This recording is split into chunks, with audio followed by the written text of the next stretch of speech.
आ गया। तो ये जितने भी जो 6 कोर्सेस हैं, ये कोर्सेस करके आप डॉक्टर्स बन सकते हैं अलग अलग पैथी के अंदर, और उसके बाद अपनी खुद की क्लिनिक भी डाल सकते हैं, अपनी खुद की प्रैक्टिस भी कर सकते हैं, और खुद इसके अंदर ही पोस्ट ग्रेजुएशन के अंदर कोर्सेज भी कर सकते हैं। ऐसा नहीं है कि अगर आपने सिर्फ एमबीबीएस किया तो ही आप जिंदगी में सक्सेसफुल रहेंगे। बीडीएस भी बहुत अच्छा ऑप्शन है, अपना बीएमएस जो आयुर्वेदिक डॉक्टर है वो भी बहुत अच्छा ऑप्शन है, बीएचएमएस है वो भी बड़ा अच्छा ऑप्शन है, बीएमएस यूनानी डॉक्टर है वो भी बड़ा अच्छा ऑप्शन है, और बीबीएससी मतलब जानवरों का जो ऑप्शन एनिमल जिसको हम डॉक्टर्स कहते हैं वो भी बड़ा अच्छा ऑप्शन है। तो ये जो पहला जो आया है, जो 6 हमारे पास जो कोर्सेज होते हैं, ये सारों के एडमिशन भी नीट के बेस पे होने वाले हैं। और अगर आपके मार्क्स खुदा ना खास्ता कम आए हैं तो आपको बीडीएस के चांसेस बहुत ज्यादा है, बीएमएस में भी प्राइवेट में मिलने के चांसेस बहुत ज्यादा है, बीएचएमएस में मिलता है। मैं हमेशा देखता हूँ कि बीएचएमएस की तो सीटें हमेशा वेकेंट रह जाती है। हो सकता है बाद में क्वालिफाई क्राइटेरिया जो ओपन के लिए 147 है नीट के मार्क्स, और बाद में रिजर्व कैटेगरी के लिए 113 है, वो भी कम हो जाए और आपको ये बाकी के कोर्सेज में एडमिशन मिल जाए। तो एडमिशन प्रोसेस के अंदर कभी भी अपना होप नहीं छोड़ना चाहिए। पहले तो हमने क्लिनिकल कोर्सेज देख लिए, अब सेकंड स्लाइड लेके आते हैं हम।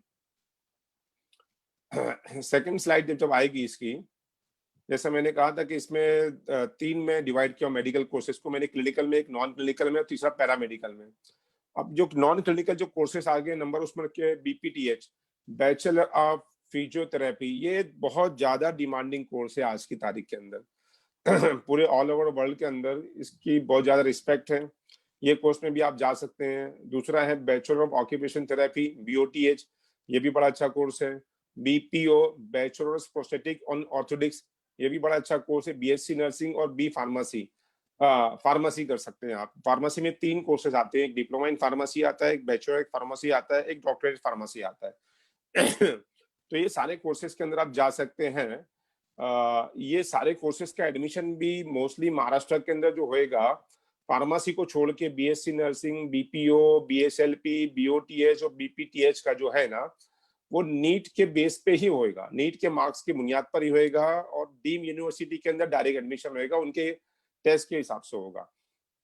अब तीसरा आ जाते हैं हम जो पैरामेडिकल कोर्सेस आते हैं। Third slide please.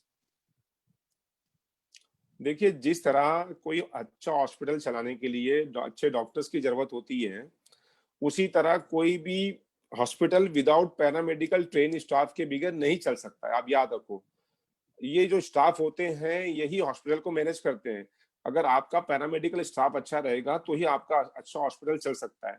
तो पैरामेडिकल कोर्सेज जो होते हैं ना, इसके लिए आपको नीट की देने की जरूरत नहीं है। इसका एडमिशन जो होता है वो 12 के बेस पे हो जाएगा, और इसके अंदर भी 3 कोर्सेज हैं। एक तो होता है बैचलर इन पैरामेडिकल टेक्नोलॉजी, जिसको हम बीपीएमटी बोलते हैं। दूसरा आता है डिप्लोमा इन पैरामेडिकल टेक्नोलॉजी, और तीसरा आता है सर्टिफिकेट कोर्सेज।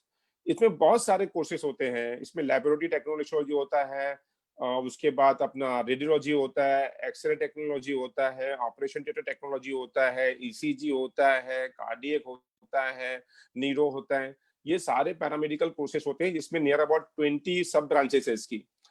और ये कोर्सेज कैसा है ना कि आप बहुत जल्दी इसको करके बहुत जल्दी अपनी फैमिली के अर्निंग में आ सकते हो। ये कोर्सेज में उनको रिकमेंड करना चाहता हूँ कि जो आगे अपने स्टडी कैरी फॉरवर्ड नहीं करना चाहते, जिनकी फैमिली का पोजीशन इतनी अच्छी नहीं है और वो अपनी फैमिली का बहुत जल्दी सहारा बनना चाहते हैं, तो ये कोर्सेज में आप एडमिशन ले सकते हैं।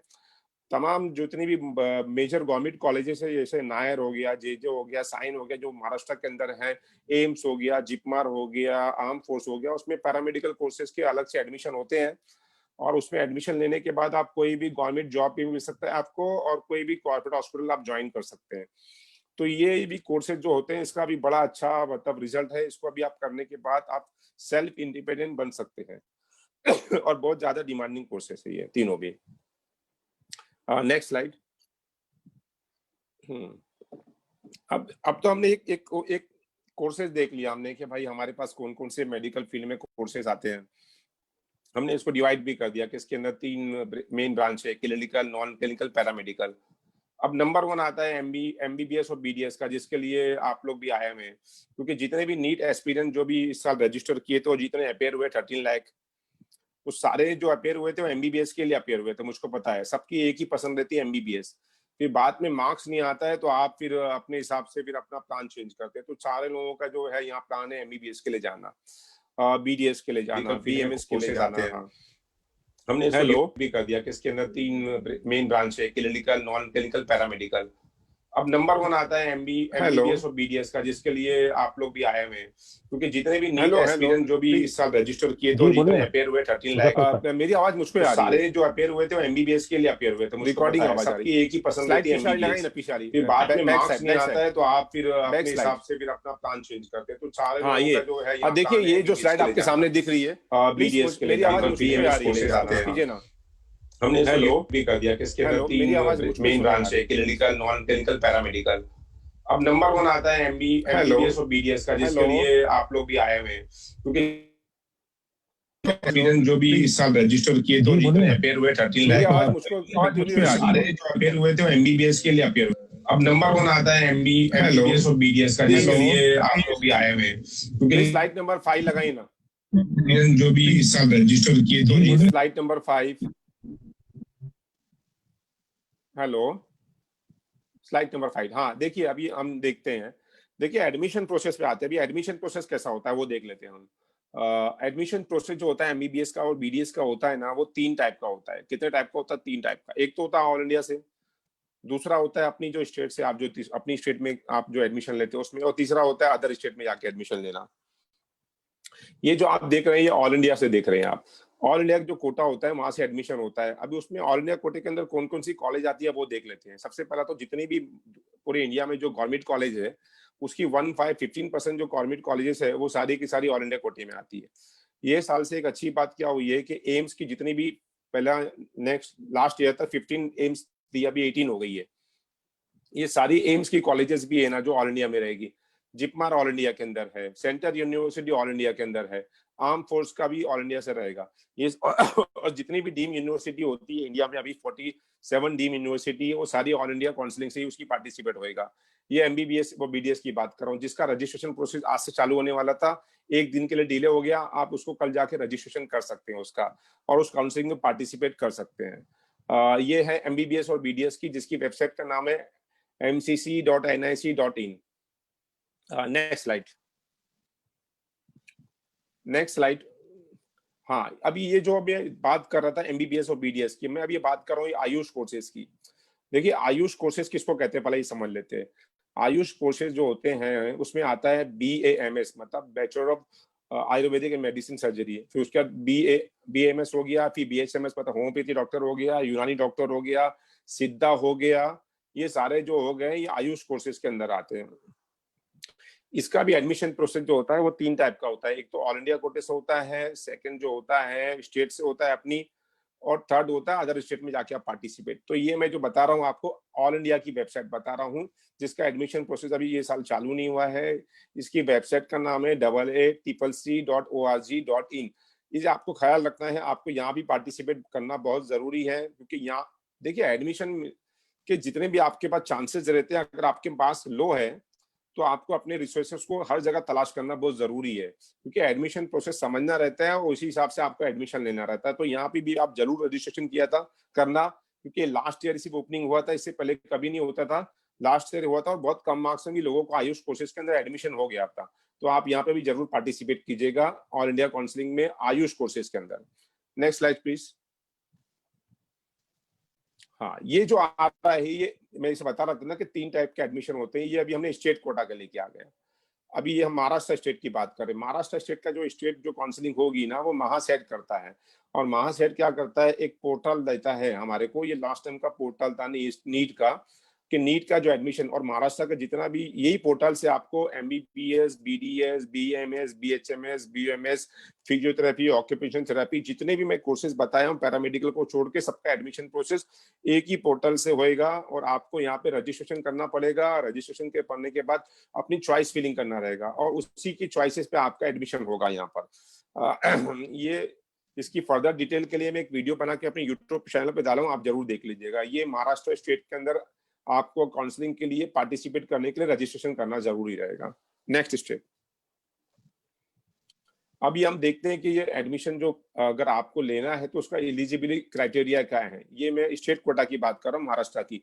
सबसे पहला तो आप इंडियन होना चाहिए। एनआरआई जो अपने रहते हैं यहाँ पे अनफॉर्चुनेटली वो सिर्फ एनआरआई कोटे में अप्लाई कर सकते हैं, और डोमिसाइल बहुत जरूरी है, मतलब कि जो महाराष्ट्र में एडमिशन लेना चाहता है वो महाराष्ट्र का ही डोमिसाइल होना चाहिए, मेडिकली फिट होना चाहिए, और एचएससी महाराष्ट्र से करना चाहिए। ये इसका एलिजिबिलिटी क्राइटेरिया है। Next slide please.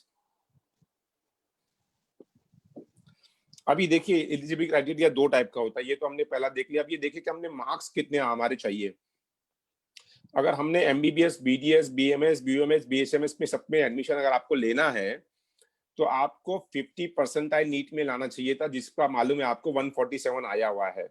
अगर आपने ओपन कैंडिडेट है, और अगर आप ओपन नहीं है तो आपको 40% जिसका 113 मार्क्स लाना था, तो आप नीट के अंदर एलिजिबल, और ये सारे MBBS, BDS, BMS, BUMS, BHMS के अंदर एडमिशन ले सकते हैं आप। और एचएससी में जो ग्रुप होता है जिसको हम फिजिक्स, केमिस्ट्री, बायो बोलते हैं, उसमें 50% लाना जरूरी था आपका, मतलब 300 में से 115 मार्क्स लाना जरूरी था आपका। तो ये अगर आपने नहीं अगर लाया हुआ है तो आप इसमें एलिजिबल नहीं है ये कोर्सेज में एडमिशन के लिए।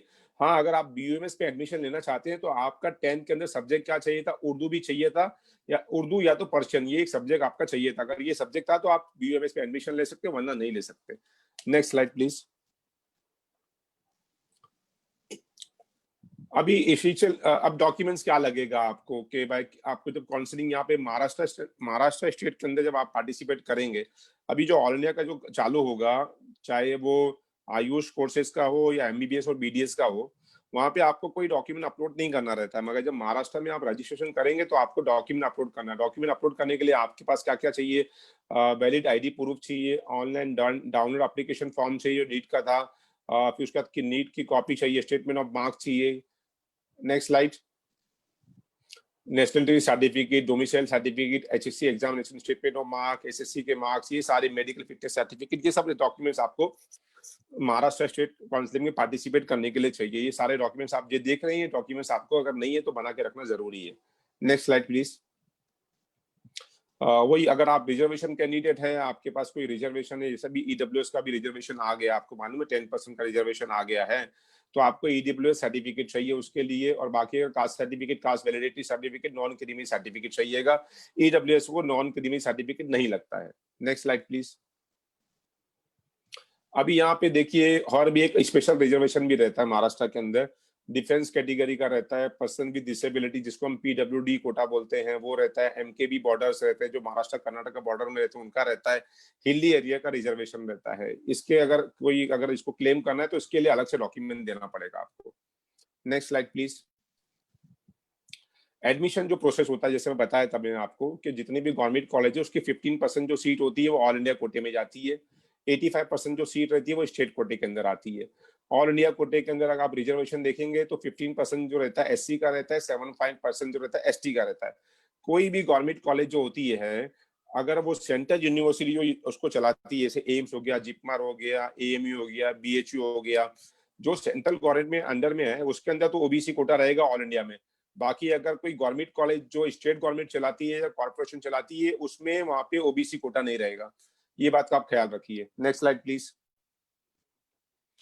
अभी मैं बता रहा था कि यहाँ पे महाराष्ट्र के अंदर बहुत से जो लोग हैं जो गवर्नमेंट एम्प्लॉय हैं, उनको अगर वहाँ पे डोमिसाइल नहीं भी है महाराष्ट्र का तो भी उनको एग्जेम्पशन मिलता है। जैसे children of employ of Maharashtra government के, children of employ of government of India के, children of employees of undertaking उनको देना पड़ता है कि हम महाराष्ट्र गवर्नमेंट के हैं, जो यहाँ से वहाँ शिफ्टिंग होते रहती है, तो उनको लिए जरूरी नहीं है कि वहाँ पे वो डोमिसाइल रहे।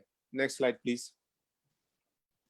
अभी माइनॉरिटी इंस्टीट्यूट कौन कौन से वो भी हम देख लेते हैं। मेडिकल के लिए, एमबीबीएस के लिए एक ही माइनॉरिटी कॉलेज है पूरे महाराष्ट्र के अंदर, जिसका नाम है GIU, Indian institute of medical science and research Jalna, जिसके अंदर जितनी भी 100% जो सीटें होती है उसमें से 15% एनआरआई के लिए, बाकी 85% मुस्लिम कैंडिडेट के लिए रिजर्व है। डेंटल के अंदर एमए रंगून वाला एक कॉलेज है, उसकी टोटल जितनी भी सीटें हैं वो मुस्लिम माइनॉरिटी के लिए है।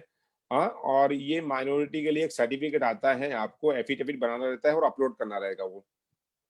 Next slide please. ये रिजर्वेशन देख लेते हैं कि महाराष्ट्र में कौन कौन से रिजर्वेशन होते हैं।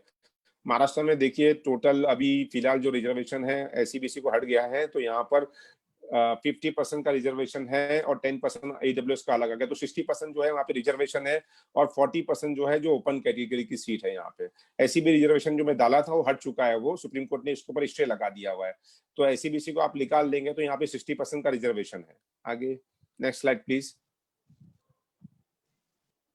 जैसे मैंने आपको बताया था कि यहाँ पे महाराष्ट्र के अंदर हर गवर्नमेंट कॉलेज के अंदर अप टू 5 सीट जो रहती है वो डिफेंस में जो काम करते हैं उनके लिए रहती है, जो डिफेंस के अंदर रहते हैं उनके लिए रहती है। तो उसके लिए डिफेंस 1, डिफेंस 2, डिफेंस 3, ये डिफेंस 1 में जो डोमिसाइल यहाँ पर है, डिफेंस 2 जो डोमिसाइल नहीं है मगर 10 ईयर यहाँ से लिया हुआ है, डिफेंस 3 ये डोमिसाइल जिसका नहीं है, ये ऐसा करके D1, D2, D3 यहाँ पे जो है उनके लिए रिजर्वेशन रहता है यहाँ पर गवर्नमेंट कॉलेजेस के अंदर। डिफेंस का 5 सीट रहती है, उनके लिए है ये। Next slide please. Next slide please. हाँ, अभी टोटल कोटा बताया था मैंने कि 5% अप टू 5% मैक्सिमम 5 सीट जो रहती है वो डिफेंस वालों को रहती है। इसमें मेडिकल में भी है, डेंटल में भी है, आयुर्वेद में भी है और यूनानी में भी है। ये जितने भी गवर्नमेंट कॉलेज है सारों के अंदर जो है ना डिफेंस वालों का कोटा रहता है। अगर कोई डिफेंस के स्टूडेंट है यहाँ पे तो उनको चाहिए कि ये रिजर्वेशन का ज्यादा फायदा ले। Next slide please. जैसे मैंने कहा था कि PWD मतलब पर्सन विद डिसेबिलिटी रहता है, जिसको हम PWD बोलते हैं, जिसको हैंडीकैप कैटेगरी भी बोलते हैं। अगर आप उस कैटेगरी में आते हैं तो 5% जो सीट है आपकी गवर्नमेंट कॉलेजेस के अंदर उनके रिजर्वेशन है। देखिए जितने भी रिजर्वेशन रहते हैं उसका बहुत ज्यादा बेनिफिट रहता है। अगर कोई फिजिकली हैंडीकैप कैंडिडेट है उनको चाहिए कि अपना फिजिकल हैंडीकैप सर्टिफिकेट बनाए और डॉक्यूमेंट वेरिफिकेशन के टाइम पे रजिस्ट्रेशन यहाँ पे अपलोड कर दे। ये इसके क्राइटेरिया दिया हुआ है कि कौन कौन सी डिसेबिलिटी रहती है, physical disability, intellectual disability, mental behaviour disability, disability caused by the chronic illness, multiple disability. ये इसकी मैंने क्राइटेरिया बनाऊं ABCDE। ये अगर क्राइटेरिया में आप आते हैं 40 से लेकर 80% तक आपका डिसेबिलिटी है, आप मेडिकली फिट है, मेडिकल में एडमिशन के लिए और इसका बेनिफिट जरूर लीजिए आप। Next slide please. Next slide. अभी देखिए यहाँ पे एक और कोटा होता है जिसके अंदर मतलब बताया था रिजर्वेशन महाराष्ट्र कर्नाटका बॉर्डर में जो रहते हैं उनके लिए भी रहता है, ये उनके लिए दिया हुआ है कि लिए उनके लिए क्या क्या चीज जरूरी है। Next slide please. अभी वही है कि उनको जो अगर फिजिकल हैंडीकैप कैंडिडेट है तो उसको सर्टिफिकेट कहाँ से बनाना है, उनको हाजी अली से बनाना है या तो ग्रैंड मेडिकल कॉलेज है जो बॉम्बे के अंदर वहां से बनाना है, या तो फिर वो दिल्ली से बनाना है उसको, या तो फिर कोलकाता से बनाना है। यहाँ से ही अगर वो सर्टिफिकेट बनाएगा तो ही वो एलिजिबल है, वरना एलिजिबल नहीं है। Next slide please. Hilly area का रिजर्वेशन जैसा बताया था मैंने कि हिली एरिया जो रहता है महाराष्ट्र के अंदर बहुत सारे हिली एरिया हैं। अभी तक ये हिली एरिया का रिजर्वेशन चला है, जबकि सब भी क्लासेस ऑनलाइन हो गई, ये सारी चीजें ऑनलाइन हो गई है, हम पूरा डेवलप हो चुके हैं, हमने अभी तक हिली एरिया का रिजर्वेशन छोड़ा नहीं है। तो हर गवर्नमेंट कॉलेज के अंदर 3% जो सीटें होती हैं वो हिली एरिया के रहती है और ये रिजर्वेशन हॉरिजेंटल चलता है, मतलब हर कैटेगरी के अंदर चाहे वो ओपन हो, SC हो, ST हो, हिली एरिया की 3% सीटें रिजर्व रहती है। उसका एलिजिबिलिटी क्राइटेरिया दिया हुआ है कि पेरेंट्स वहां से बॉर्न होना चाहिए। Next slide please. Total MBBS colleges कितनी है? गवर्नमेंट ऑफ महाराष्ट्र चलाती है 19 कॉलेजेस, उसकी सीट दिया हुआ है यहाँ पे।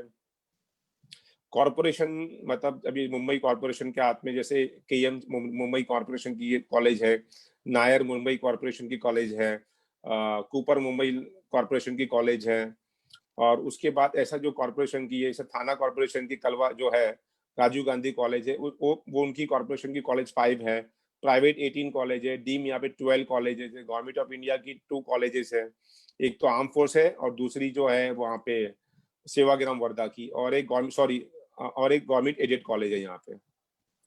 57 ऐसे टोटल कॉलेजेस हैं यहाँ पे। Next slide please. Seat distribution जो होता है वो कैसा होता है वो देख लेते हैं हम। 15% जो सीटें होती है ऑल इंडिया कोटे में जाती है, 85% महाराष्ट्र कोटे में आती है, 30% जो रहता है वो रीजनल कोटा रहता है, जिसके बारे में केस चालू, आपको पता है इसके बारे में। इसका केस का डिसीजन 10 नवंबर का आएगा, इसलिए महाराष्ट्र का जो एडमिशन प्रोसेस है 10 नवंबर तक पोस्टपोन हो चुका हुआ है। Next slide please.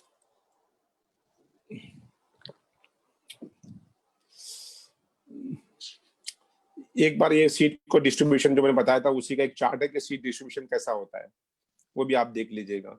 Next slide please.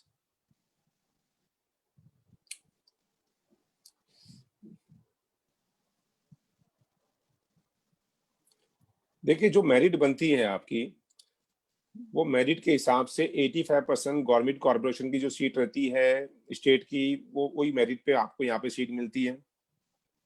50% जो सीटें रहती है सेंट्रल गवर्नमेंट की जो भी कॉलेजेस उसकी यहाँ पे अपने को मिलती है, और 100% प्राइवेट कॉलेजेस की सीट हमारे को यहाँ महाराष्ट्र स्टेट से मिलेगी।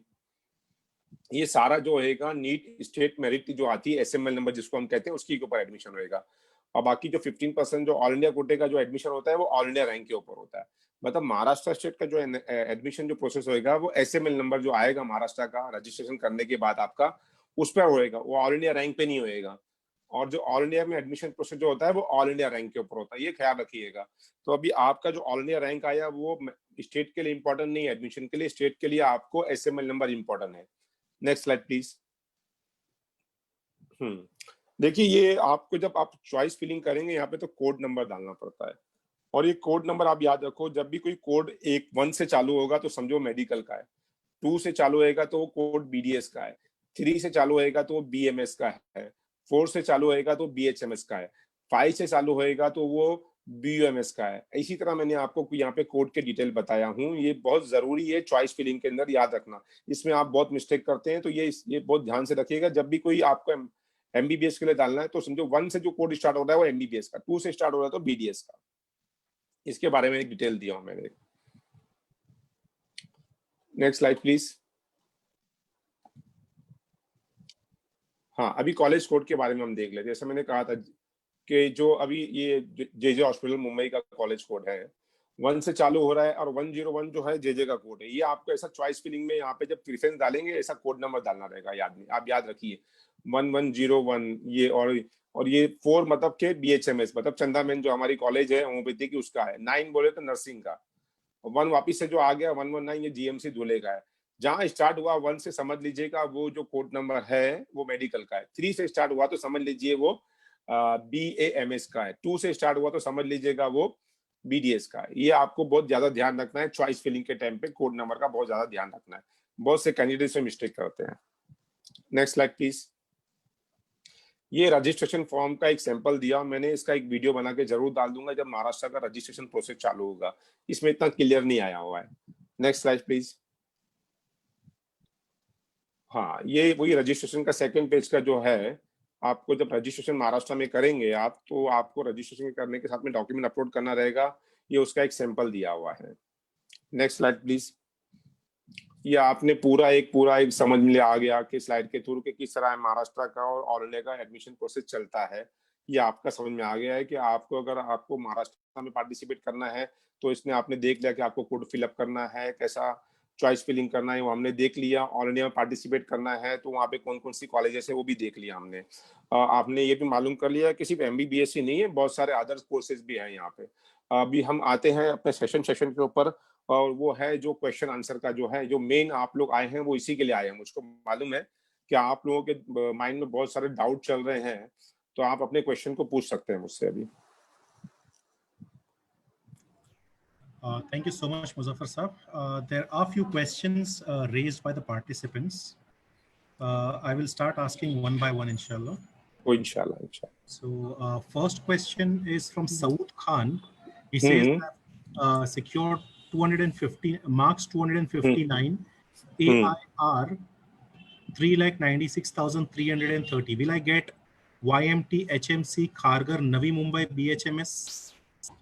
देखिए हाँ मैं अभी आपको एक बात का जवाब, इसका इनका सब सारे जितने भी यहाँ पे भी हमारे यहाँ पे पार्टिसिपेंट यहाँ पे मेरी बातों को सुन रहे हैं उनको ये बताना चाहूंगा मैं, आपको कौन सी कॉलेज मिल रही है और आपके रैंक पे आपको क्या मिल रहा है ये जानना बहुत ही आसान है, मगर आप फिर भी पैनिक रहते हैं।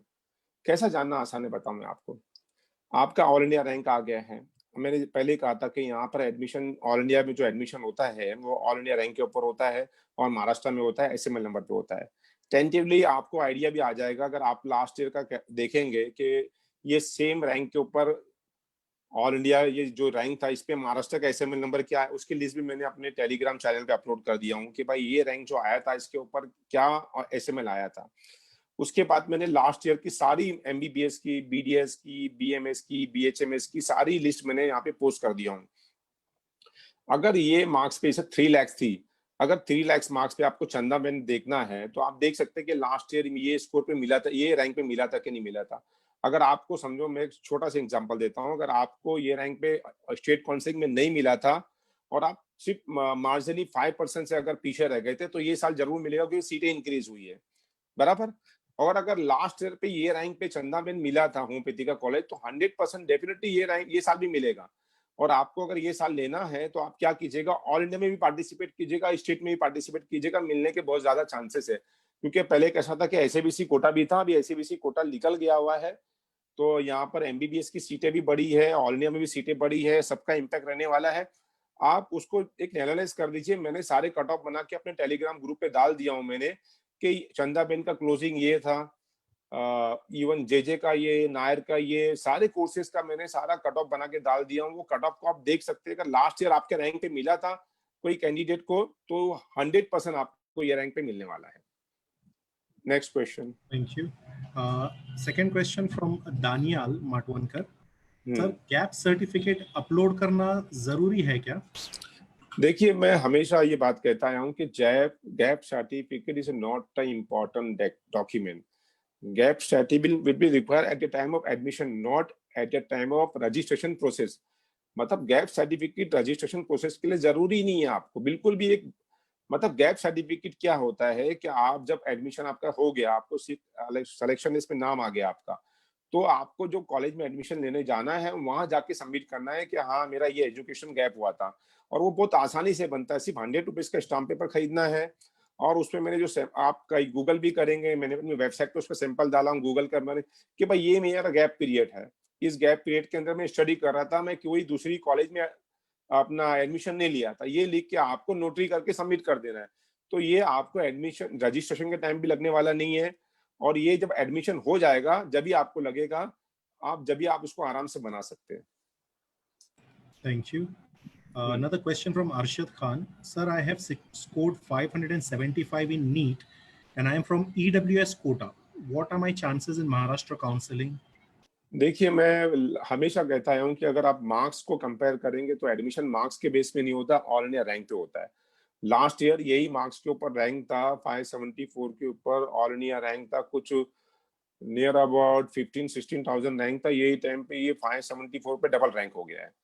तो आपका अगर आपने रैंक बताया होता तो मुझको ज्यादा आइडिया था, मतलब मार्क्स से भी मुझको रैंक का अंदाजा आ जा रहा है पूरा। आपको डेफिनेटली यहाँ पे गवर्नमेंट कॉलेज मिल रही है महाराष्ट्र में, आप खुश हो जाओ। अब ये मत पूछिएगा कि कौन सी कॉलेज मिलेगी, 24 गवर्नमेंट कॉलेज है, अच्छी कॉलेज मिलने के चांसेस है। आपका ईडब्ल्यूएस भी है, डबल बेनिफिट है, आप खुश हो जाओ, आपको गवर्नमेंट कॉलेज मिल रही है। Thank you. Another question from Dhananjay. Which course is better and what would you recommend? BDS GOV or BAMS GOV? देखिए, मैं तो बीएमएस के साथ में जाऊंगा अगर आप कोई रूरल में है, मेट्रो सिटी में नहीं है तो। अभी देखिए, अगर आप देखेंगे आयुर्वेदिक जो है बहुत ज्यादा पॉपुलर हो चुका है। और उसमें भी नई नई टेक्नोलॉजी आ गई है, नई नई चीजें आ गई है। तो मैं तो प्रेफर करूंगा अगर अगर आपको बीएमएस कोई अच्छा मिल रहा है, अच्छी कॉलेज में मिल रहा है तो गो फॉर इट। अच्छा कोर्स है, बाद में पीजी भी कर सकते हैं इसके अंदर। और अगर कॉलेज देखिए, अगर दोनों में बेटर कॉलेज कौन सा मिल रहा है, अगर बीडीएस की गवर्नमेंट कॉलेज मिली तो उसको प्रीफर कीजिए, वरना आप प्राइवेट कॉलेज बीडीएस से अच्छा है कि बीएमएस कर लीजिए, बीएएमएस कर लो आप। Okay, thank you. There's one question from an anonymous person. Can a person enter into MBBS directly into round 2 by skipping round 1? Of course, मगर वो सिर्फ ऑल इंडिया के अंदर कर सकता है। महाराष्ट्र में जिसने पहली मरतबा जब एक ही बार विंडो ओपन होगी, अगर रजिस्ट्रेशन उसने नहीं किया महाराष्ट्र में तो वो कभी नहीं कर सकता बाद में। मगर अगर वो ऑल इंडिया की बात कर रहे हैं तो सेकंड राउंड में भी पार्टिसिपेट कर सकता है ऑल इंडिया में। अभी विंडो ओपन हो रहा है, अभी भी कर सकता है। सेकंड राउंड में भी विंडो ओपन होएगा, न्यू रजिस्ट्रेशन का जब भी कर सकता है। मॉप अप राउंड में भी विंडो ओपन होएगा, जब भी कर सकता है।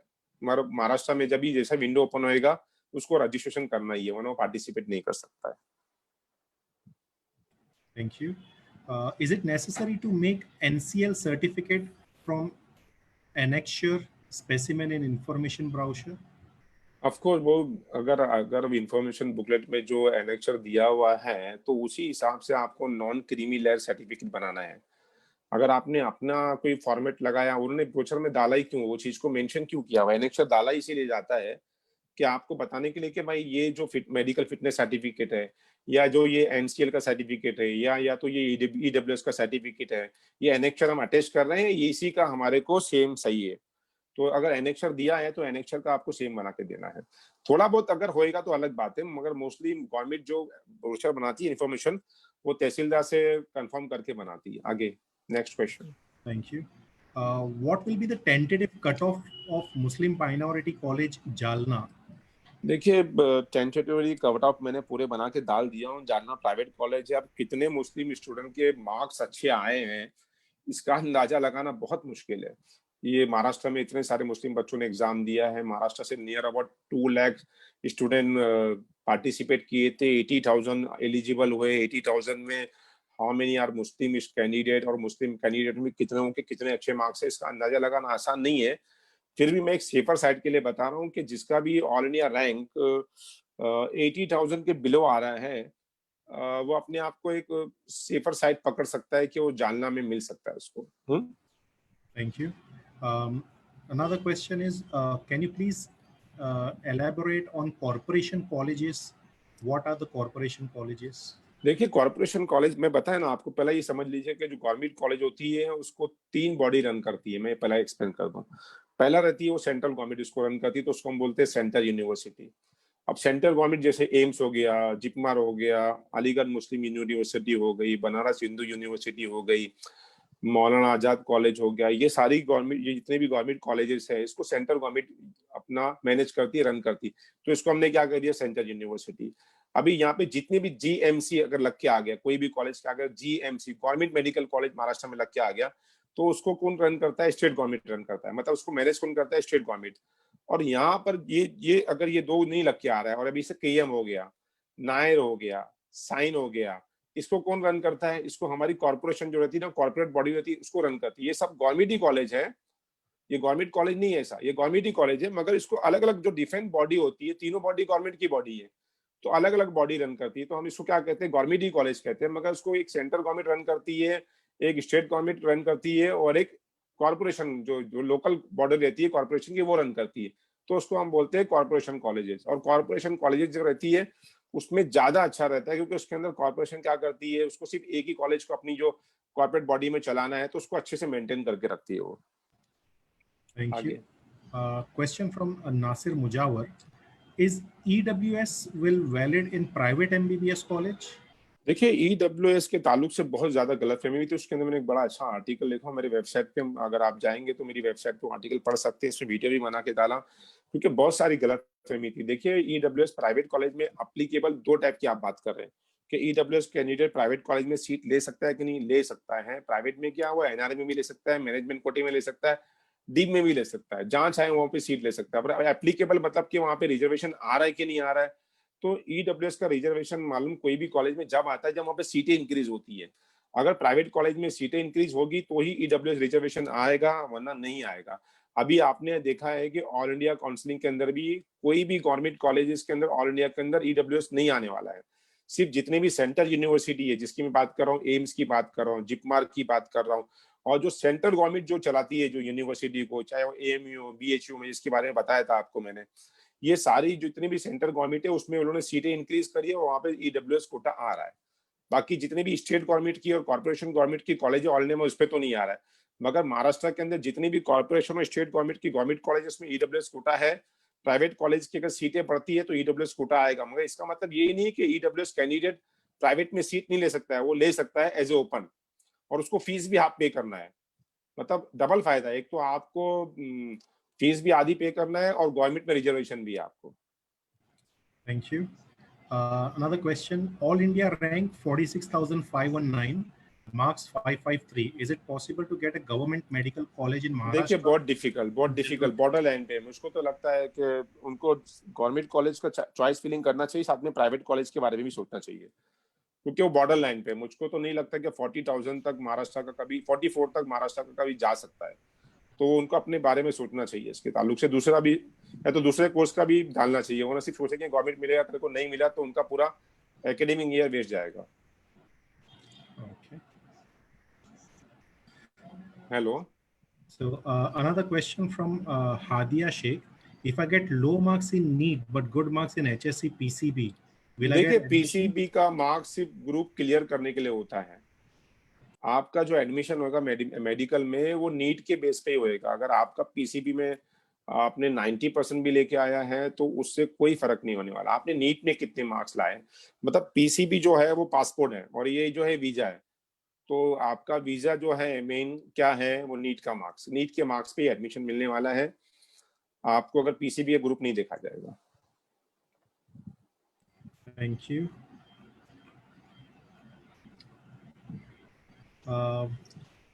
There's one question from Syed Muniza. Last year के लिस्ट के अकॉर्डिंग 1100 के अराउंड ईडब्ल्यूएस रैंक आ रहा है when compared to my this year all India rank. Can I get private MBBS in Maharashtra? नहीं, अगर उन्होंने ऑल इंडिया रैंक नहीं बताया तो बड़ा मुश्किल है उनके ताल्लुक से कहना। हेलो। या बोलिए। हाँ, बड़ा मुश्किल है उनके ताल्लुक से कहना, उनको ईडब्ल्यूएस का रैंक नहीं बताना चाहिए। देखिए कैटेगरी रैंक अगर 1000 है तो बहुत ज्यादा है, मुझको नहीं लगता कि 1000 कैटेगरी रैंक में उनको ईडब्ल्यूएस प्राइवेट कॉलेज में मिलेगा। Thank you. हाँ। Can you just tell about a gap certificate and character certificate, how can we form character? देखिए गैप सर्टिफिकेट का तो मैंने आंसर दे दिया हूं। मैंने बहुत ज्यादा इसके ताल्लुक से लोग मतलब कैंडिडेट ऐसे परेशान रहते हैं, जबकि बहुत बिल्कुल इंपॉर्टेंट डॉक्यूमेंट्स नहीं है। अगर आप मेरे पास नहीं भी है तो आपका एडमिशन हो जाएगा। कैरेक्टर सर्टिफिकेट भी, ये भी कोई इंपॉर्टेंट डॉक्यूमेंट्स नहीं होता है। कॉलेज वाले क्या करते हैं, कैरेक्टर सर्टिफिकेट लाते हैं जो आपकी जो प्रीवियस कॉलेज होती है या स्कूल है, वहां से जाके लेके आना है कि आपको एक कैरेक्टर सर्टिफिकेट बना के टीचर आपके हेड मास्टर्स दे देगी कि हाँ ये स्कूल के अंदर इनका कैरेक्टर बड़ा अच्छा था। एक छोटा में सिंपल कैरेक्टर सर्टिफिकेट आपको बना के डालना है, और ये सब सर्टिफिकेट की वजह से आपका एडमिशन प्रोसेस में कोई तकलीफ नहीं आने वाली है, आप समझ लीजिए। आप अगर इसको एडमिशन लेने के बाद में भी रिक्वेस्ट करेंगे हम 10-15 डेज बाद ला के देंगे तो भी एडमिशन मिल जाएगा। Thank you. Another question from anonymous attendee. Jain minority के लिए रिजर्व्ड कॉलेजेस कौन से हैं and can be repeat NEET with commerce course like BCom, BBA just for 1 year? देखिए जैन माइनॉरिटी का तो हमें पता ही है कि जो सुमनदीप जो कॉलेज है ऑल इंडिया के अंदर, जो डीम यूनिवर्सिटी है वो जैन माइनॉरिटी की कॉलेज है, और उसमें 50% जो सीट है वो जैन माइनॉरिटी के लिए होती है। तो सुमनदीप को ट्राई कर सकते हैं, डीम यूनिवर्सिटी है, फीस अगर अफोर्ड करते हैं तो सीट मिलने के चांसेस उनके हैं वहाँ पे। और अगर वो कॉमर्स कर रहे हैं और उसके साथ में भी नीट दे रहे हैं तो जा सकते हैं, मगर उन्हें 12th में उनका पीसीबी मतलब ग्रुप क्लियर होना चाहिए, और 12th में उन्होंने क्या फिजिक्स केमिस्ट्री, 12th में उनका फिजिक्स केमिस्ट्री बायो होना चाहिए। अगर है और बाद में वो कॉमर्स में भी जा रहे हैं तो नीट दे सकते हैं। Thank you. Another question, sir अगर एनआरआई कैटेगरी हो तो ओपन में एडमिशन ले सकते हैं क्या डीम्ड में? बिल्कुल ले सकते हैं ना, अगर आप एनआरआई भी कैटेगरी में हैं। बहुत सारी अच्छा क्वेश्चन किसी ने पूछा है, यहाँ पे जितने भी एनआरआई कैंडिडेट होंगे उनका बहुत ज्यादा मतलब फायदा हो जाएगा। एनआरआई के नाम पे काउंसलर लोग 5 लाख 2 लाख 3 लाख रुपए चार्ज करते हैं, और सिर्फ ये जो बाद में बताने जा रहा हूँ वो बताते हैं उनको सिर्फ। आपने बड़ा अच्छा किसी ने क्वेश्चन पूछ लिया है। क्या करना है मालूम, सिंपल आपको, जब आप वहाँ पे चॉइस फिलिंग करने जाएंगे वहाँ पे 2 कैटेगरी दिखाएगा आपको, एक एमएनजी दिखाएगा और एक एनआरआई दिखाएगा। तो आप एनआरआई को अंदर फॉर्म ही मत फिलअप करना, वहाँ पे डालना ही नहीं एनआरआई कैटेगरी, एमएनजी में डालना। ऑल इंडिया के अंदर आप आइदर एनआरआई में भी अप्लाई कर सकते हैं और एमएनजी मतलब मेरिट एंड पेड सीट बोलते हैं इसको, मैनेजमेंट कोटा नहीं बोलते, मेरिट एंड पेड सीट, वो भी अप्लाई, वो इसमें भी एडमिशन ले सकते हैं, बाई डिफॉल्ट ले सकते हैं आप। अगर आपका मेरिट अच्छा है तो आप, मगर आपको क्लिक करना है एमएनजी। आपने अच्छा क्वेश्चन पूछा, आपको क्या क्लिक करना है, वहाँ पे एमएनजी क्लिक करना है। हाँ, और गवर्नमेंट कॉलेजेस में भी एनआरआई सीट है वहाँ पे, वो भी ले सकते हैं आप, जाइए। Thank you. Another question from Rutuja. All हाँ, India rank is 1,27,865, 454 marks. Should I repeat? I'm already a 1 year dropout. देखिए ये रिपीट, एक बार रिपीट तो बेटर रहता है। अगर आप इसी, ये देखिए आप क्या हो गया, आप मैं बताऊं आपको, सुप्रीम कोर्ट ने एक डिसीजन दिया था कि 3 टाइम के बाद कोई भी ज्यादा रिपीट नहीं कर सकता। ये कोचिंग वाले चले गए पूरा जाके, वो उसको डिसीजन को लोगों ने स्क्रैप करा दिया। ये कोचिंग क्लासेस वाले, और इतना हमने एक प्रेशर बना दिया एमबीबीएस के लिए। बच्चे 1 टाइम रिपीट कर रहे, 2nd टाइम कर रहे, 3rd टाइम कर रहे, पैनिक हो रहा है, उनको एंजाइटी बढ़ रही है, पेरेंट्स परेशान हो रहे हैं। और कोचिंग वाले चाहते हैं कि एक एक स्टूडेंट को एक बार नहीं, 2-2 3-3 बार लोग स्टडी करवाए, 2-2 बार पढ़ाए और 3-3 बार 2-2 बार पैसा ले उनसे। मैं कहता हूं अगर आपने एक बार रिपीट कर लिया इनफ, उसके बाद अगर आपको अगर पूरी 100% आपने दिया था, तो जो कोर्स मिल रहा है उसमें एडमिशन ले लो। इसको आप मतलब क्या करें, कंपटीशन को आप बढ़ाते जा रहे हो, आप रिपीट कर रहे हो। अभी देखिए 16 लाख थे, फिर 18 लाख होंगे, 22 लाख होंगे। सीटें हमारे हाथ में उतनी ही है, कंपटीशन बहुत बढ़ने वाला है। 600 मार्क्स लाने के बाद ये देखिए आज की तारीख में एडमिशन मिलना भारी पड़ रहा है, प्रॉब्लम आ रहा है आपको। आप सोच लीजिए, आप अगर आपको करना है तो अलग बात है, 460 है, आप कितना इंप्रूव कर सकते हैं आपको मालूम है। मेरे हिसाब से तो आप देखिए एमबीबीएस जितना सक्सेसफुल डॉक्टर है उतना बीडीएस करके भी बन सकते हैं, बीएमएस करके भी बन सकते हैं, बीएचएमएस भी करके बन सकते हैं और बीएमएस भी करके बन सकते हैं। आपकी लक आपके हाथ में है, आप प्रैक्टिस कितनी अच्छी करते हो उस पर डिपेंड है। एमबीबीएस से बिगिनिंग है, उसके बाद पीजी करना है, उसके बाद सुपर स्पेशलिटी भी करना है आपको, ये बात का ख्याल रखिए। Thank you. Another question from Harshal Kalwani. Sir, I'm confused between Group A and Group B counseling. Can you please explain? देखिए ग्रुप ए और ग्रुप बी जो काउंसलिंग है, जो महाराष्ट्र स्टेट की आती है, मैंने उसको बहुत अच्छे से वीडियो बना के एक्सप्लेन किया हूं मैंने। और आप अगर पहले राउंड में अगर आपको एमबीबीएस बीडीएस में मिलता है और प्राइवेट में मिलता है, और अगर बाद में आपको बीएमएस में मिलता है, तो आप छोड़ के जा सकते हैं अच्छे से। मैंने उसके लिए बहुत अच्छा एक एक्सप्लेन किया हूँ मैंने। मेरा यूट्यूब चैनल है मुजफ्फर खान के नाम से, महाराष्ट्र स्टेट काउंसलिंग प्रोसेस जो है स्टेप, उसको आप देख लीजिएगा उसमें वीडियो को, और उसमें बड़े ईमानदारी से बड़ा अच्छा एक्सप्लेन किया हूँ मैंने, आप देख लीजिएगा प्लीज उसको एक बार। Thank you. Ajmeri Muhammad Anas is asking, should I apply for AIQ? देखिए AIQ में अप्लाई करना चाहिए कि नहीं। देखिए AIQ में पहला समझ लीजिए कि कौन कौन सी कॉलेज होती हैं। पहले मैंने बताया कि 15% जितनी भी गवर्नमेंट कॉलेज की सीटें होती है वो AIQ अंदर है। 100% सेंट्रल यूनिवर्सिटी की सीट है। अभी आप देख लीजिए कि लास्ट ईयर में 12,638 को जो AIQ में लास्ट सीट मिली थी सेकेंड राउंड के अंदर। सीटें टोटल AIQ में थी लास्ट ईयर सब मिला के 5,000 सीटें थी। ये साल हो जाएगी बहुत ज्यादा से ज्यादा 7,000 नियर अबाउट सीटें। 2,000 सीटें अगर समझो बढ़ जाती है, तो उसी कैलकुलेशन को आप पकड़ेंगे तो AIQ कट ऑफ जाता है 18,000 मैक्सिमम जाएगा, वो भी सेकंड राउंड में। मुझको नहीं लगता कि 18,000 भी क्रॉस करेगा।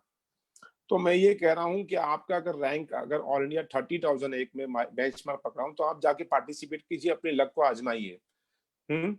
अगर उतना रैंक नहीं है आपका तो आपकी मर्जी, मैं तो किसी को रिकमेंड नहीं करता हूँ, क्योंकि आपको देखे काउंसलिंग में हमको ये समझना है कि हमारे रैंक पे हमको क्या मिलने वाला है।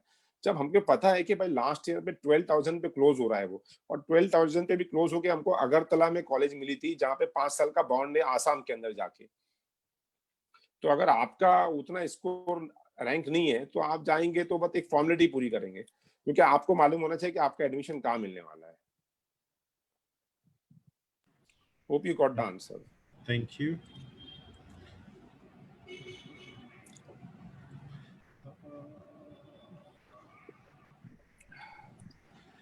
Will EWS be followed in next 4 to 5 years if it gets cancelled? Then how देखिए can EWS कैंसिल होने के चांसेस खत्म हो चुके हैं, सुप्रीम कोर्ट ने भी इसको एक्सेप्ट कर लिया है। और इकोनॉमी वीकर सेक्शन जो है, ये कोटा जो है, हमारे प्राइम मिनिस्टर नरेंद्र मोदी ने बड़ा अच्छा लेके आया हुआ है। अगर ये सही से इम्प्लीमेंट हो जाए, सही से इम्प्लीमेंट मतलब किस तरीके से कि वाकई में कोई कास्ट हो, कोई भी रिलीजन हो, अगर उसमें कोई बैकवर्ड है और उसको अगर कोई रिजर्वेशन, देखिए रिजर्वेशन जो होना चाहिए वो बैकवर्डनेस पे होना चाहिए कि फाइनेंशियली अगर बैकवर्ड है वो, और उसको अगर आप अपलिफ्टिंग करने के लिए कोई अगर कोई कोटा लेके आ रहे हैं तो बहुत अच्छी बात है। मुझको तो लगता है कि अगर किसी की फैमिली इनकम अगर बैकवर्ड है, अगर वो उसकी इकोनॉमी इतना स्ट्रांग नहीं है और उसके लिए कोई अगर कोई कोटा लेके आ रहा है, और वो भी कैसा है कि आप कोई भी रिलीजन में हो, कोई भी कास्ट में हो, और आपके पास पहले से कोई रिजर्वेशन का पावर नहीं है, मतलब कोई रिजर्वेशन था नहीं पहले आपको, और अगर आपको बेनिफिट 10% का अगर गवर्नमेंट दे रही है, तो मुझको तो लगता है ये बड़ा अच्छा इनिशिएटिव था हमारे प्राइम मिनिस्टर साहब का, और इसका अच्छा रिजल्ट देखने भी मिल रहा है हमें। तो मुझको तो लगता नहीं कि फ्यूचर में कभी कैंसिल हो सकता। बस ये है कि इसको अच्छे से इम्प्लीमेंट करा जाए। ईमानदारी से सिर्फ बैकवर्ड जो इतने भी बेचारे हैं, जो अब देखा क्या गया है कि जिनके पास इनकम है, सब कुछ है, वो ईडब्ल्यूएस सर्टिफिकेट बना रहे, फेक बना रहे, वो गलत है। तो इसको हमको अच्छे से इम्प्लीमेंट करना है। वाकई में जिसकी फैमिली इनकम 8 लाख से कम है, उसी को उसका फायदा मिलना चाहिए, और जो रिच लोग हैं, जिनकी फैमिली इनकम ज्यादा है और झूठे सर्टिफिकेट बना रहे हैं, उससे बचना चाहिए हमें। Thank you. If a reserved candidate gets more marks than a general candidate, the reserved candidate gets seat in open category or reserved only? नहीं, देखिए बाय डिफॉल्ट रिजर्व कैंडिडेट को जो ओपन जो होता है वो ओपन टू ऑल होता है। आप मेरिट के ऊपर कोई भी रिजर्व वाला ओपन की सीट ले सकता है, और कंप्यूटर बाय डिफॉल्ट ओपन की सीट ही देगा उसको, क्योंकि पहला ही ओपन देखते हैं उन लोग। तो रिजर्व वाला अच्छे मार्क्स आएंगे तो ओपन की सीट ले लेगा वो। Okay. Another question is migration certificate required for all India quota to get a seat outside देखिए, Maharashtra? अगर आपका स्टेट चेंज हो रहा है, यूनिवर्सिटी चेंज हो रहा है, तो आपको माइग्रेशन सर्टिफिकेट लगेगा, ये आपको रिक्वायर लगेगा, मगर ये एडमिशन होने के बाद आपको देना है, इसको टाइम मिलेगा आपको। Okay. Sir, can you please throw some light on NCL for OBC? हाँ, नॉन क्रीमी तो देना ही है ना आपको, उसके बगैर तो आपको तो ओबीसी का बेनिफिट नहीं मिलेगा। अगर आपकी 8 लाख के बिलो कम इनकम है तो ही आपको ओबीसी का benefit, non creamy layer certificate उसका फुल फॉर्म है। तो एनसीएल अगर आपने नहीं बनाया तो आपको ओबीसी का बेनिफिट नहीं मिलेगा। माइनॉरिटी सर्टिफिकेट कैसे बनवाए, और ईडब्ल्यूएस कैटेगरी कैंडिडेट को माइनॉरिटी सर्टिफिकेट अपलोड करना जरूरी है क्या? अगर माइनॉरिटी इंस्टीट्यूट में एडमिशन लेना है उसको, तो फिर माइनॉरिटी सर्टिफिकेट अपलोड करना जरूरी है। अगर वो नहीं चाहता है माइनॉरिटी सर्टिफिकेट एडमिशन लेना माइनॉरिटी कॉलेजेस के अंदर, तो वो नहीं करे, चाहे वो ईडब्ल्यूएस है, ओबीसी है, कोई भी कैंडिडेट है।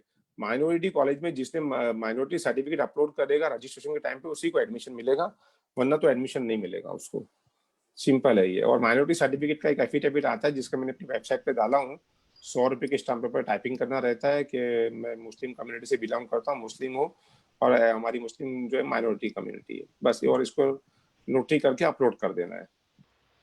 Okay, can you please guide me through BUMS इन हैदराबाद? देखिए, ऑल इंडिया कोटे से आप BUMS की सीट हैदराबाद में ले सकते हैं। आप, मैं जैसे कहा ना कि ऑल इंडिया कोटा होता है, वहाँ पे BUMS के अगर आपको कॉलेज में एडमिशन हैदराबाद में लेना है तो आप हैदराबाद में जाके ले सकते हैं, वहाँ से ऑल इंडिया कोटे से ले सकते हैं, अगर महाराष्ट्र स्टेट के अंदर है। और अगर आप तेलंगाना में हैं तो डायरेक्ट वहीं के स्टेट काउंसलिंग में अप्लाई करके ले सकते हैं। Thank you. Another question from Rohit. What if I got admission in course such as BHMS or BAMS and I appeared for NEET, and if I try again side by side for NEET again and score good marks and eligible for MBBS, can I leave college for MBBS course? देखिए, आप college को तो छोड़ सकते हैं और exam भी दे सकते हैं। मैंने आपको बताया था, ये इसके तौलिक से मैंने बहुत सारा आर्टिकल लिखा हूँ मैंने, क्योंकि रेगुलर क्वेश्चन मुझको आते हैं। मैंने इसमें अपनी वेबसाइट पे आर्टिकल लिख के भी डाला हूँ, सब कुछ है। अगर कोई ने भी कैंडिडेट ने BDS में एडमिशन लिया है, BMS में लिया है, BUMS में लिया है, या BHMS, मतलब MBBS को छोड़ के कोई भी कोर्स में एडमिशन ले लिया है वो रिपीट कर रहे हैं, आ रहा है NEET repeat, next year NEET का एग्जाम दिया, अच्छे मार्क्स आ गए, लेने आ रहा है एडमिशन, तो जो कॉलेज में एडमिशन लिया है वो कॉलेज में जितने भी बैलेंस ईयर की फीस है उसको पे करना रहेगा, पहली बात तो। उसके बाद महाराष्ट्र में अगर वो MUS से एडमिशन लिया हुआ है, काउंसलिंग के थ्रू लिया है, तो 2 साल के लिए बैंड लगा देती महाराष्ट्र, क्योंकि वो सीट छोड़ देगा तो एक कैंडिडेट का नुकसान करेगा किसी का। अगर उसको कैसे ही करना है तो पहली बात तो सीट ही मत ले, क्योंकि वो सीट तो आपको, या तो आपको गवर्नमेंट में सीट में लिए तो पेनल्टी पे करना रहेगा 10 लाख रुपीज, और अगर प्राइवेट में लिए तो 4 इयर्स की फीस पे करना है, और ऑल इंडिया कोटे से एडमिशन मिलेगा, महाराष्ट्र में नहीं मिलेगा आपको। Thank you. Habiba is asking, her sister scored 511 marks and EWS quota and ranked 9,000. What are the chances in government? 9,000 rank नहीं है उनका, पहला उन्होंने रैंक ही अपना गलत बताया। देखिए, आप खुद अपने आप को जज नहीं कर पा रहे बेटा, आप लोग समझो कि रैंक यहाँ पे ऑल इंडिया रैंक आप बता देते, मुझको पहले ही मालूम पड़ गया था 50 रैंक पे। वैसे भी आपको यहाँ पे मुझको मुश्किल लग रहा है कि ईडब्ल्यूएस कैटेगरी होने के बाद भी आपको यहाँ पे प्राइवेट कॉलेज में तो ईडब्ल्यूएस कोटा इंप्लीमेंट, मतलब सीटें बढ़ रही नहीं तो आने वाला नहीं है, आपको जनरल ओपन ही सीट लेना है। और मैंने बेटा सब आप लोगों के लिए, देखिए अपने आप को आप जज करो, पहचानो। मैंने सारी चीजें आप लोग को बता दिया हूँ कि कितने में क्या क्लोज होने वाला, गवर्नमेंट कितने में क्लोज होएगा, ऑल इंडिया कितने में क्लोज होएगा, MBBS कितने में क्लोज होएगा, BDS कितने में क्लोज होएगा, BHMS। बेटा आप सबको पता है कि आपको खुद को मालूम होगा कि आपको मिल रहा है कि नहीं एडमिशन मिल रहा है, और ये मालूम करना बहुत जरूरी है आपको। अगर मालूम है कि नहीं मिल रहा है तो आप रिपीट में जाओगे, या तो या फिर दूसरे कोर्स में एडमिशन लोगे। मैंने कितने बच्चे देखा हूं ऐसे जिन लोगों को पता नहीं रहता था, और लोग एडमिशन सिर्फ गवर्नमेंट कॉलेज, प्राइवेट कॉलेज डाल देते हैं, एडमिशन मिलेगा नहीं आपको, लास्ट तक आप वेस्ट करते रहेंगे, स्टडी भी चालू नहीं करेंगे। तो आप सोच रहे हैं कि आपको गवर्नमेंट में भी या मिलेगा या प्राइवेट में मिलेगा, तो एमबीबीएस मुश्किल लग रहा है, दूसरे रिसोर्सेज को भी आप तलाश करो।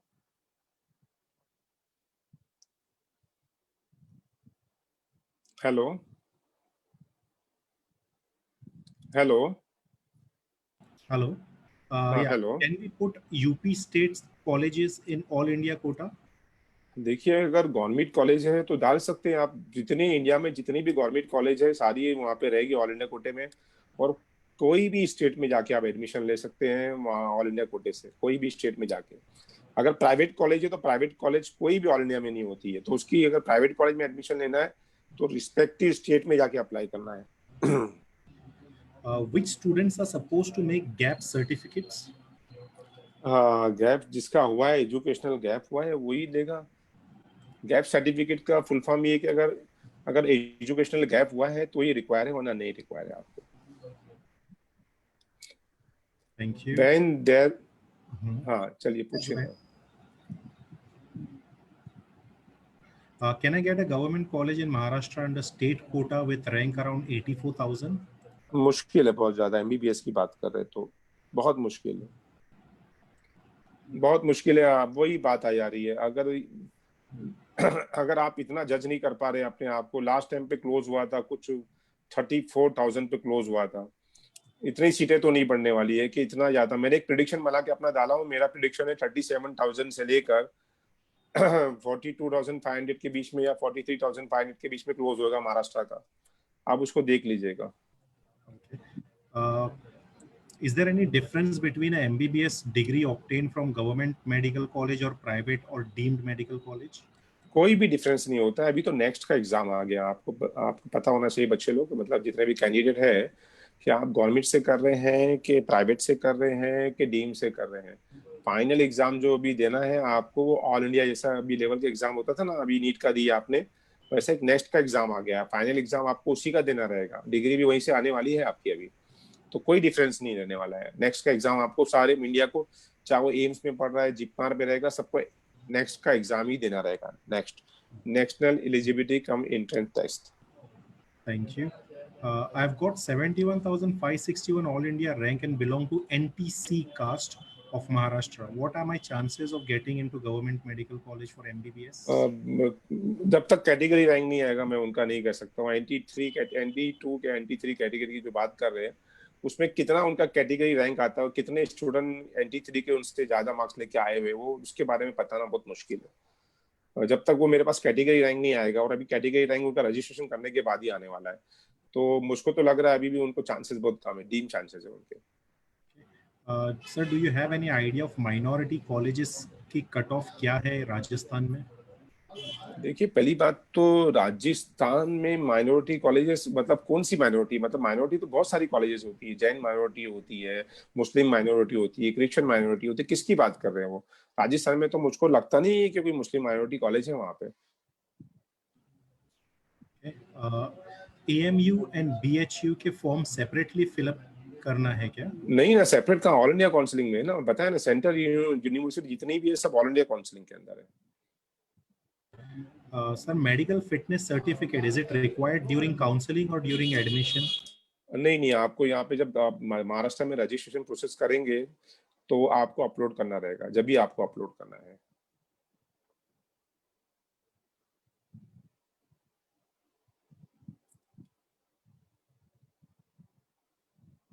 Hello. Yeah, just a moment. Most of the questions are now repeated questions. हाँ, रिपीटेड क्वेश्चन आ रहे हैं, और मैं हाँ वही मैं चाह रहा था कि Repeated आप एक वाइंड अप कर ले सकते हैं। हमने बहुत सारे आंसर तो पूरे दे दिए हैं सबको, Yeah. मेन सारे लोगों के डाउट्स क्लियर हो गए हैं। All the best to all of you. मेरे को लगता है कि आपने सब समझ लिया होगा कि एडमिशन प्रोसेस कैसा होने जा रहा है, आपके क्या मार्क्स आए हैं। अगर आपने एमबीबीएस के लिए समझो एक बार रिपीट कर चुका है, अनफॉर्चुनेटली आपके मार्क्स नहीं आ रहे, मैं तो कहता हूँ कि बीडीएस कर लीजिए, आप बीएमएस कर लीजिए, बीयूएमएस कर लीजिए, फिजियोथेरेपी कोर्स कर लो, बहुत अच्छे कोर्सेज है, इसमें आराम से एडमिशन मिल जाता है आपको। इस रेस से बाहर आ जाइए प्लीज आप। There is one question. What would you recommend to me, sir? BUMS is good or physiotherapy? देखिए BUMS और फिजियोथेरेपी के अंदर आप को दोनों अच्छे कोर्सेज है। अगर BUMS कर लेते हैं तो एज ए डॉक्टर आप अपने आप को कहला सकते हैं, और फिजियोथेरेपी अपने आप को डॉक्टर नहीं कहलाते, सब लोग कहते हैं मगर ऑफिशियली आप डॉक्टर लगा नहीं सकते हैं। मगर दोनों हाईली मतलब अच्छे कोर्सेज हैं। मैं तो ज्यादातर अगर BUMS कोई अच्छी कॉलेज में मिल रहा है तो आप ले लीजिए, वरना फिजियोथेरेपी अगर आप बाहर जाने का इरादा रखते हो, आउट ऑफ इंडिया जाना चाहते हो, तो आप फिजियोथेरेपी जाइए। Okay, and is there any security deposit for AIQ private college? And if मैं there is, कहा प्राइवेट कॉलेज ऑल इंडिया में एक भी नहीं होती है, एक भी प्राइवेट कॉलेज आपको ऑल इंडिया में नहीं मिलेगा। तो आप वहाँ पे सिक्योरिटी डिपॉजिट की बात ही क्या आएगी? वहाँ पे सब गवर्नमेंट कॉलेज है और डीम है। डीम के लिए 2 लाख सिक्योरिटी डिपॉजिट है और 10,000 डिपॉजिट है गवर्नमेंट कॉलेजेस के लिए। प्राइवेट कॉलेज कोई नहीं मिलने वाला वहाँ पे ऑल इंडिया कोटे के अंदर।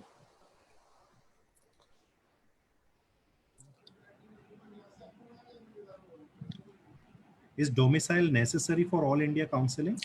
ऑल इंडिया सबके लिए ओपन है, पूरे इंडिया वालों के लिए ओपन है। वहाँ पे डोमिसाइल कैसे लगेगा?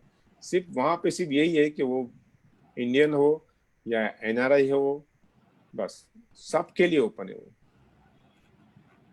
Okay, I do not see any further questions. All are the repeated ones now.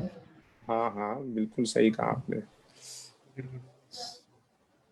Do you have any idea of cutoff for Symbiosis deemed college? देखिए Symbiosis deem colleges first time entry कर रहा है, उसके cut off का अंदाजा लगाना इतना आसान नहीं है। उसने फीस जितनी भी deem colleges at present India में सबसे कम फीस सिम्बायोसिस की है। अभी अनफॉर्चुनेटली जिसके मार्क्स कम आए हैं, जिसको गवर्नमेंट कॉलेज नहीं मिल रहा है, प्राइवेट कॉलेज नहीं मिल रहा है, अनफॉर्चुनेटली उसको डीम कॉलेज में जाना पड़ेगा। देखिए होता क्या है कि मेडिकल एजुकेशन जो हो गया है ना, वो कमर्शियलाइज इतना ज्यादा हो गया, इसकी इतनी डिमांड बढ़ चुकी है कि आपने फीस की अगर रेंज सुनेंगे तो पूरी ऑल ओवर द वर्ल्ड में इतनी ज्यादा फीसेस मेडिकल MBBS की कहीं पे भी नहीं होती है। आप अगर देखेंगे तो डीम कॉलेजेस 20-25 लाख रुपए चार्ज कर रही है, तो सिम्बायोसिस ने 10 लाख रुपया रखा हुआ है। तो मुझको तो नहीं लगता है कि सिम्बायोसिस का किसी का अगर 450 मार्क्स भी आ रहा है तो सिम्बायोसिस उसको मिल जाएगा, मुझको नहीं लगता है। और वुमेन्स कॉलेज है, सिर्फ वुमेन्स के लिए है, मुझको नहीं लगता है कि 450 के नीचे जाएगा, उसका 450 के हवा ही रहने वाला है सिम्बायोसिस का। Okay. Sir, can you please, you mentioned about NRI seats in government college. Can you just highlight it once more? देखिए अलीगढ़ मुस्लिम यूनिवर्सिटी में है, जिपमार में है, बहुत सारे गवर्नमेंट कॉलेजेस के अंदर अली। आप देखिए, मैं बोलता हूँ, मैं एडमिशन प्रोसेस को बहुत डीपली फॉलो करता हूँ, मैं छोटी छोटी बातों का ख्याल रखता हूँ। मैं बता रहा हूँ कि लास्ट ईयर की बात है मेरे पास, आप देखिए कि एम्स जैसा कॉलेज लास्ट ईयर एम्स के अंदर 9 सीट वेकेंट जाना कितनी बड़ी बात। आप सोच सकते हैं, इसको मालूम है आपको कि AIIMS top most college India का, उसमें 9 सीट वेकेंट चले गई। क्यों चले गई? आप कभी सीट मैट्रिक्स को देखते नहीं है, आप नोटिफिकेशन को बाद में देखते नहीं है। आप जैसा एक राउंड होता है, 2 राउंड होता है, आप चुप हो जाते हैं कि हमको एडमिशन नहीं मिलने वाला है। ऐसा नहीं है, एडमिशन प्रोसेस में लास्ट तक चांसेस रहते हैं। आप नई जितनी कॉलेज आती है, लास्ट ईयर की कॉलेज एक आई थी, मैं बता रहा हूँ आपको, वो मुस्लिम माइनॉरिटी कॉलेज थी, वो आई थी हिमाचल प्रदेश में, अल फला नाम था। पहले राउंड में देखे तो उनको सीट ही फुल नहीं हुई उनकी, टोटल 34 सीट गई। तो उन्होंने मुझको फोन किया कि हमारी तो सीटें नहीं जा रही, तो उनके मेरे बारे में मालूम पड़ा कि मैं हेल्प करता हूँ। तो मैंने अपने ग्रुप के अंदर कहा कि जिनको भाई जाना है, 14 लाख में सीट मिल रही है, आप एजेंट के थ्रू जा रहे हो, एजेंटों को पैसा दे रहे हो, वो एजेंट 1 करोड़ मांग रहा है, 1-10 मांग रहा है, क्यों आप ब्लैक मार्केट कर रहे हो? वहाँ पे 14 लाख में सीट मेरी सेकंड राउंड में फुल हो गई।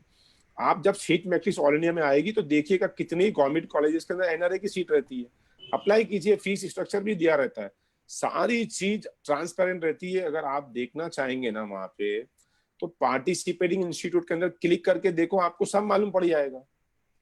आप मेडिकल एजुकेशन के नाम पे क्लासेस से लेकर, काउंसलर से लेकर, कॉलेज वालों से लेकर, हम सब क्या कर रहे हैं, कमर्शियलाइज हो गए बिल्कुल।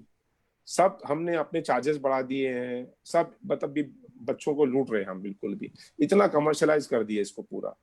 तो आप वहाँ पे अच्छे से देखिएगा, आपको वहाँ पे मालूम पड़ जाएगा पूरा। थोड़ा रिसर्च करने की जरूरत होती है बस।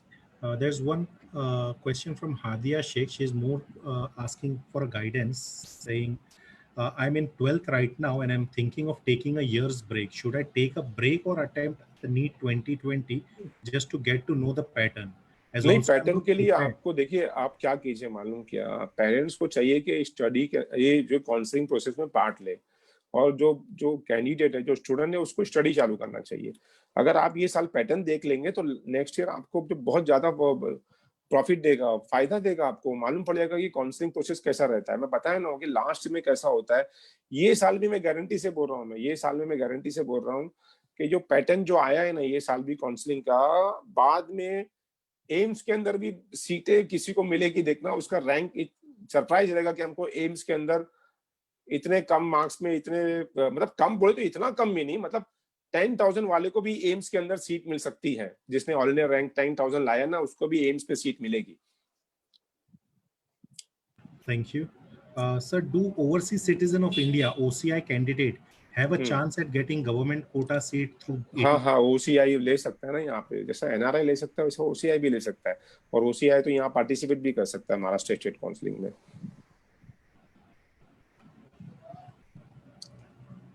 नेक्स्ट क्वेश्चन हम अभी अब कर इसको अभी one last question that I'll take for the day because I do not see any further more questions. So please guide, should I apply in AIQ for Mumbai College? My all India rank is 16,000. देखिए 16,000 में मुंबई में क्या मिलेगा उनको all India कोटे से। जैसे मैंने कहा था कि लास्ट ईयर 12,600 वालों को आसाम के अंदर अगरतला में कॉलेज मिला था। मुंबई तो 2-3,000 में खत्म हो जाएगा ऑल इंडिया कोटे के अंदर। तो बेटर ये है कि उनको स्टेट काउंसलिंग से जाके अप्लाई करना चाहिए, और अगर स्टेट में अप्लाई करना चाहिए, और अगर ऑल इंडिया में अप्लाई भी कर रहे हैं तो अपना चांस लेके देखो, आगे फ्यूचर में पीजी काउंसलिंग में काम आएगा आपको। मगर आप सोचेंगे कि वहां से मिल जाएगा, मिलने के 0% चांस भी नहीं है। ओके, और सर BUMS अगर लेते हैं तो आगे चल के MD कर सकते हैं? क्या आपने बताया, आपने क्या कर सकते हैं? BUMS लेने के बाद में आगे MD कर सकते हैं?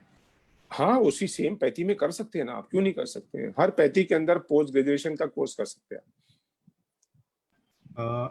There's one question from Sana Afreen. She's from Karnataka and got 437 marks with 1,44,595 ranking.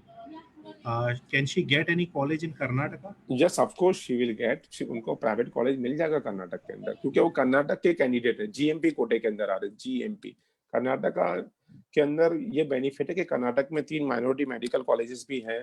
Karnataka के अंदर नंबर ऑफ प्राइवेट कॉलेजेस बहुत ज्यादा है, और नंबर ऑफ गवर्नमेंट कॉलेजेस मतलब पूरे इंडिया के अंदर सबसे ज्यादा कर्नाटक में सीट है, और कर्नाटक के स्टूडेंट के लिए बड़ा बेनिफिट है, उनको मिल जाएगा कर्नाटक के अंदर। Okay, thank you so मैं much. नॉन कर्नाटकों को मिलेगा नहीं वहाँ पे। So that is all for Q&A from my end.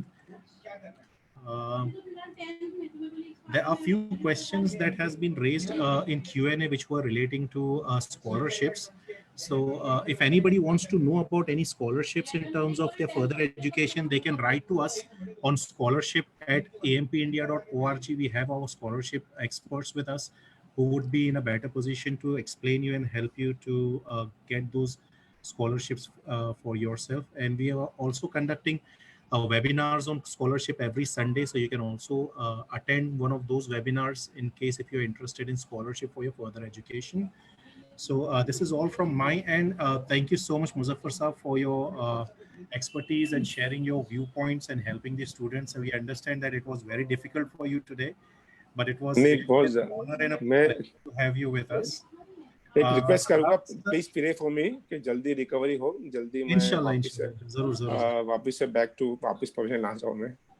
Okay, so I would request Mr. Abdul Razak Sheikh to share a few words before we end the session. Razak bhai? Razak bhai, you are on a mute. Yeah, thank you, Shehzad bhai. First, I would like to thank Muzaffar Khan sir for giving his precious time. और आप आज ने बहुत अच्छे तरीके से हमको बताया कि MBBS बच्चों को किस तरह से अपनी तैयारी करना चाहिए। नीट एग्जाम को पास करना तो इम्पोर्टेंट है, बट उसके अलावा भी आपने जो बताया काउंसलिंग में जिस तरह से ध्यान देना चाहिए, कॉलेज सिलेक्शन में, कोर्स सिलेक्शन में, और अपने दिल में सिर्फ MBBS को लेके ना रुक जाए, उसके अलावा भी बहुत सारे ऑप्शन है, बच्चों को उसको भी एक्सप्लोर करना चाहिए। That is a good idea that you give about to the participant who have joined us today. AMP scholarship को लेके काफी अलग अलग प्रोजेक्ट रन करने की कोशिश कर रहा है ताकि बच्चों को हेल्प कर सके। शहजाद भाई ने बताया हमने जिस तरह से indiazakat.com बनाया है, एक क्राउड फंडिंग प्लेटफॉर्म बनाया है ताकि बच्चों को फीस में कहीं पे दिक्कत आ जाए, क्योंकि आज की तारीख में क्या होता है, education has become very expensive और स्कॉलरशिप ये सारी चीजें जो मिलती है ये थोड़ा सा लैग टाइम पे मिलती है, इमीडिएटली मिल नहीं पाती है। और एडमिशन का जो कट ऑफ होते हैं बहुत शॉर्ट नोटिस के होते हैं, आपको इमीडिएटली कहीं ना कहीं करना होता है। तो indiazakat.com प्लेटफॉर्म के थ्रू हम लोग ने ये साल पे तकरीबन 4 IITian को हेल्प किया है और इंशाल्लाह हम चाहेंगे कि इस तरह से और बच्चों को हेल्प करें जिनको फीस की जरूरत है और बहुत अच्छे एजुकेशन लाने के बावजूद भी वो अपना एजुकेशन नहीं कंप्लीट कर पा रहे, तो वो प्लेटफॉर्म के तरीके से हमको हेल्प करने की कोशिश कर रहे हैं। इसके अलावा हमारी जो टीम है स्कॉलरशिप टीम, तो हर महीने स्कॉलरशिप के बारे में अपडेट रिलीज कर रही है, लोगों को बताने की कोशिश कर रही है। हमने टीम बनाई है जो बच्चों को हैंड होल्ड कर रही है कि किस तरह से स्कॉलरशिप को फॉर्म भराया जाए। तो एक हमारी कोशिश है कि बच्चों को वो इन्फॉर्मेशन पहुंचाया जाए, बच्चों को हैंड होल्डिंग की जाए ताकि उनकी स्कॉलरशिप को लेके जो जरूरतमंद होती है, जो चीजें होती है, वो हम लोग कर पाए। जो आज का वेबिनार था MBBS को लेके, इसी तरह से हमने और भी बाकी वेबिनार किए थे अलग अलग एजुकेशन को लेके, अलग अलग कंट्री को लेके। इसके पहले हमने किया था एजुकेशन रशिया, उसके पहले हमने किया था एजुकेशन इन यूरोप, राइट। तो अलग अलग कंट्री को स्पेसिफिक हम कर रहे हैं। इसी तरह से हम लोग आगे चल के भी अलग वेबिनार्स लेके आएंगे, MBBS in Asian countries, MBBS in European countries, ताकि जो बच्चों को इंडिया में एडमिशन नहीं मिल पा रहा है और उनको अगर इंटरनेशनल में एक्सप्लोर करना है तो हम कोशिश करेंगे उस लेवल का स्पीकर ले आए और जो आपको गाइड कर सके। आज का पार्टिसिपेशन के लिए आप सबका बहुत बहुत शुक्रिया। Special thank to Muzaffar Khan sir जिन्होंने हमको गाइड किया। हम चाहेंगे मुजफ्फर खान सर हमसे जुड़े रहें ताकि आगे चल के भी हम लोग बच्चों को हेल्प करते रहें। और MBBS की फील्ड में जो रेस लगी पड़ी है, उस रेस में इन बच्चों को अगर सही मेंटर मिल जाए तो इंशाल्लाह उनके लिए रास्ता भी आसान हो जाएगा। तो इंशाल्लाह। To talk from my side, thank you. Back to you Muzaffar sir, आप कुछ कहना चाहते हैं? हाँ देखिए, मैं तो यही कहूँगा कि आप लोगों, मतलब मैं तो पहले आपको बहुत बहुत मैं अप्रिशिएट करूँगा कि ये टफ सिचुएशन में आप लोगों ने जाके एग्ज़ाम दिया। कोविड की सिचुएशन थी, घड़ी घड़ी एग्ज़ाम पोस्टपोन हो रहे थे, आपने अपना मेंटल प्रेशर को बनाए रखना, इतनी टफ सिचुएशन में एग्ज़ाम दिया, उसके बाद भी जो भी रिजल्ट आया आपको उसको एक्सेप्ट करना चाहिए और जो भी आउटकम आ रहा है आप उसको एक्सेप्ट कीजिए और उसको एक्सेप्ट करने के बाद जो आपको कॉलेज मिल रही है, जो कोर्स मिल रहा है, उसमें एडमिशन लीजिए और अपनी लाइफ को आगे बढ़ाइए।